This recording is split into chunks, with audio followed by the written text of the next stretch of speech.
Mister Naik, আমি doctor Suryakanta পাওয়ার Saint George hospital থেকে এসেছি। ধন্যবাদ এমন সুন্দর এবং আলোকিত বক্তব্যের জন্য। কোরআন ঈশ্বরের বাণী এই বিষয়ের উপর আপনি বলেছেন যে কোরআন আল্লাহর বাণী। আমার প্রশ্ন হলো, আপনার কাছে ঈশ্বরকে কে সৃষ্টি করেছেন? ঈশ্বরের উৎসটা কি? ভাই খুব সুন্দর প্রশ্ন করলেন যে যদি কোরআন ঈশ্বরের বাণী হয় তাহলে ঈশ্বরের স্রষ্টা কে। খুব ভালো প্রশ্ন। যদি আপনাকে জিজ্ঞেস করি যে আপনার বন্ধু জন একটা সন্তান জন্ম দিয়েছে, আপনি কি বলতে পারবেন সন্তানটা ছেলে না মেয়ে? আপনার বন্ধু জন হাসপাতালে একটা সন্তান জন্ম দিয়েছে, সন্তানটা ছেলে নাকি মেয়ে বলতে পারবেন? অনুমান করে বলেন। না, ছেলে না মেয়ে বলতে পারছি না। সরি, অনুমান করতে পারছি না। চেষ্টা করেন। 50% হলো বলেন। হ্যাঁ, 50 ভাগ, অর্ধেক সম্ভাবনা। ঠিক আছে, বলেন। ছেলে। ছেলে। ভাই পুরুষ কি সন্তান জন্ম দিতে পারে? না, এখন এটা ছেলে না মেয়ে? নামটা মেয়ে নাম হতে হবে।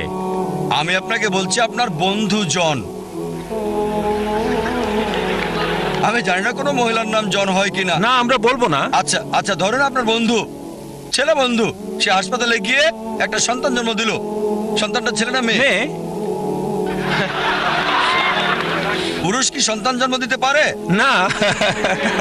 এখন বুঝতে পেরেছেন, পুরুষ সন্তান জন্ম দিতে পারে না, তাহলে ছেলে না মেয়ে এই প্রশ্নটা আসে কি করে? তাই বলা হয়েছে ঈশ্বরকে কেউ সৃষ্টি করেনি। আপনার প্রশ্ন কে ঈশ্বরকে সৃষ্টি করেছে, আমার প্রশ্নের মতো যে পুরুষটার সন্তান জন্ম দিয়েছে হাসপাতালে সেটা ছেলে নাকি মেয়ে, প্রশ্নটাই অযৌক্তিক। কারণ আমরা জানি যে পুরুষ সন্তান প্রসব করে না, তাহলে ছেলে না মেয়ে এই প্রশ্ন আসে কি করে? তাই বলা হয়েছে ঈশ্বরকে কেউ সৃষ্টি করেনি।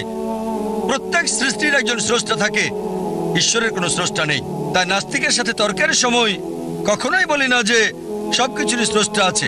আমি বলি প্রত্যেক সৃষ্টির স্রষ্টা আছে, ঈশ্বর কোনো সৃষ্টি নয়। বলা হয়েছে যখনই আমি বলবো ঈশ্বরের স্রষ্টাকে, আর সে ঈশ্বর নয়। ولم يقل له كفوا أحد.